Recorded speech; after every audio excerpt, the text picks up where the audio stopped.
Minecraft world. Today I'd like to show you something I've been working on for the past few months, and that is my Minecart rapid transit system. So without further delay, let's get started. This structure you see in front of me is Nanthaven Station.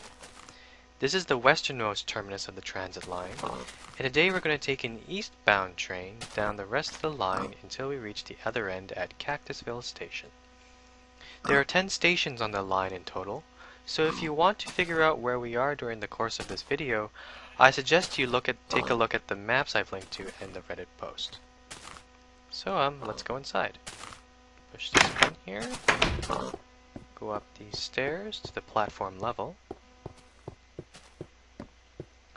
Eastbound for Cactusville, that's where we want to go, so we just walk through this turnstile here.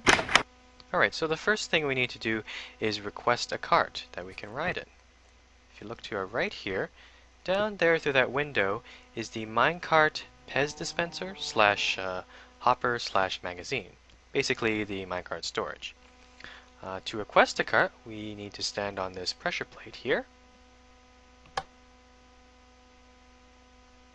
And there it comes. Also, this redstone torch will light up, indicating that the cart is ready for departure. So let's walk over here down the platform. There's our cart ready to go, and all we need to do now is board it. And now we're on our way. So the next station is Inferno Hill. Now to arrive at the station, we need to press a button on the left or right hand side as we pass by it, and this will engage a switch that will lead us into the arrival zone of the station. So here we go. Oop. And we've arrived. So I'll get out of the cart here, and the booster carts will take the cart away automatically and bring it to the hopper there, as you saw there. So Inferno Hill Station looks just pretty much exactly the same as Nanthaven Station. That's because what I did was I created an MC edit schematic in the beginning of the station, and then just copied the station template across multiple locations in my world. This helps with the consistency and saves time a lot, because it would just take too much time and be too tedious to handcraft each of these stations. So yeah, let's keep on going. Let's suppose that the hopper is empty and we want to reload it. I have a cart in my hand here, so to do this we have to go over here to this manual cart launch and hopper reload. All it really is direct feed into the rest of the system here. So to reload the cart, hopper, we just put the cart here and push it.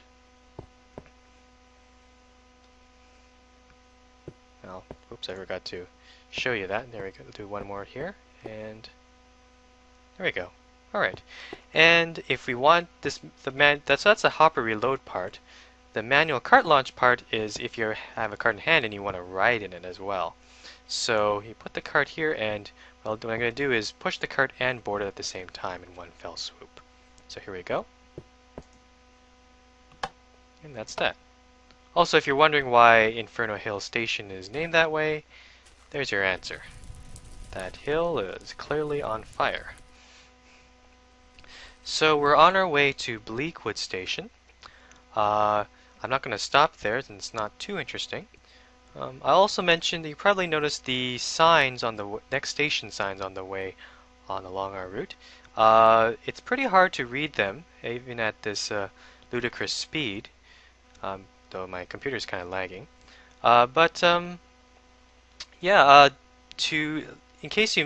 I did was, before each station, there'll be 2 next station signs. So in case you missed the first one and don't know where you're going, there'll be a second one just before the next station, so you'll know where you're going. So there's the first one. Next station is Emerald Island, and we're going to stop there.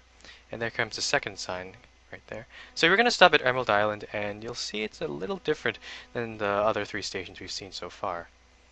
I apologize for the lag. My computer is really struggling to render this. Alright, gotta get ready to push the button. There we we go. And, oh, okay, we've arrived. Alright, so get out of the cart there. Automatically take it up. Or maybe not. Oh, it's going to try again. There we go.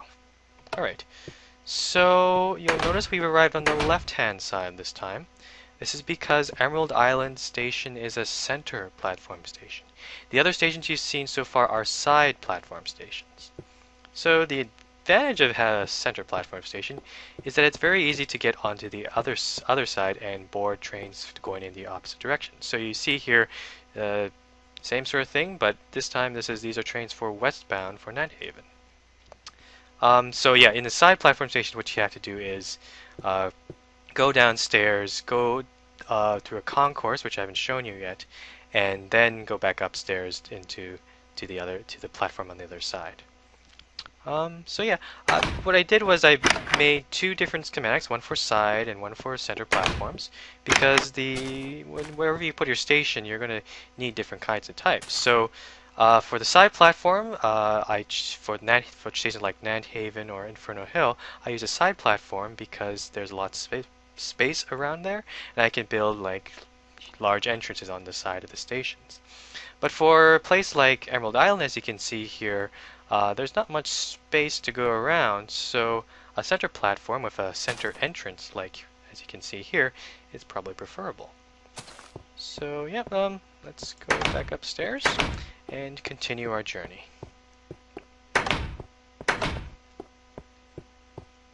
Alright, oh, forgot to request a cart. There we go. Alright, so the next station is Januli Beach. I'm going to stop there because I want to take some time to explain some bugs and caveats I've discovered while designing this system of mine. So, it's a nice day today here.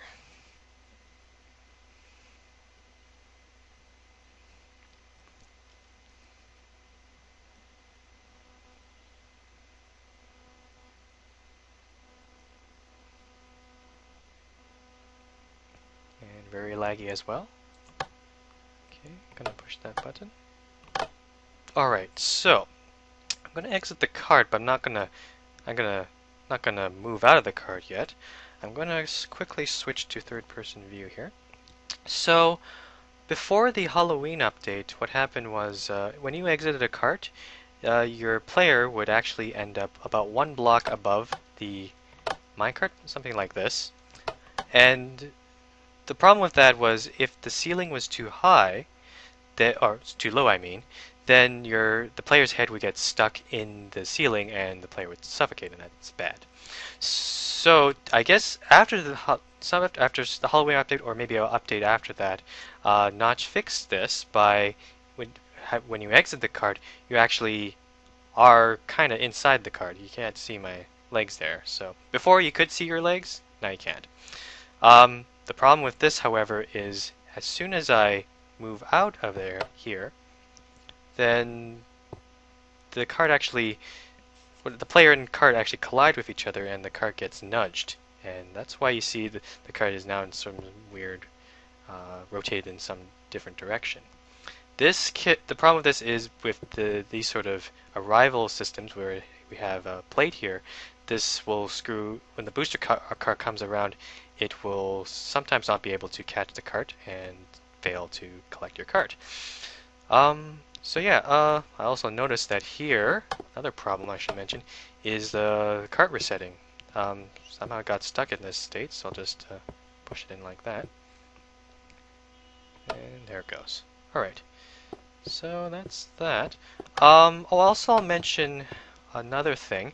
You'll notice here on the platform I've made two arrival ports.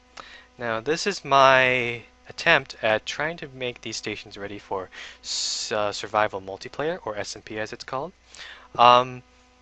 Unfortunately, again, with this perpetual motion booster, apparently I don't play that much SMP, but apparently I've heard that perpetual motion boosters don't work very well in SMP, and they require resetting. Just as you saw right now, even in my single player world, I had to reset this booster here. So Yeah, I have heard of the new design called a door booster that's been floating around, and I may try to try it. But if I have time, I'll probably replace these perpetual motion boosters with door boosters if I have enough space in the station. What else can I say? Okay, back to these two arrival gates, though. That the whole purpose is so that if there are two people, at least two people arriving at the same time, at least one of them won't crash into each other when you're arriving.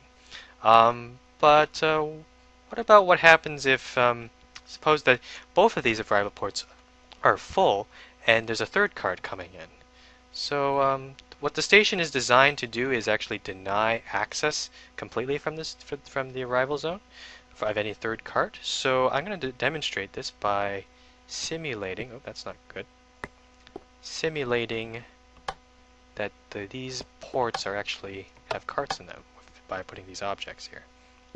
So now, if let's say I'm a third cart coming along, and I hit this button, you'll notice that the indicator light and the switch do not engage at all, which is good because then the cart won't crash into one of the carts in the rival ports. And it's also good because, yeah, the third car will not be able to get in, but there's a second chance. At the end of the station, there's a turnaround switch that they can push. So if they can't get in, they can hit the switch, turn around, and try to arrive on the other side. So, yeah. Alright, so I'm going to collect these things there. Oh, reset this one as well. Alright, and one last thing I'll mention. This regards to the request cart mechanism. So basically, you can't spam the request cart mechanism. Where's my cart? Oh, there it is. So yeah, if I try, so I just requested a cart, and if I try to do this, it's not going to request another one. The system is reset by this stone pressure plate you see down there. So as soon as I board this cart. So once I board this cart, someone else can then request another cart if they choose to do so. All right, and I was gonna I was thinking about putting more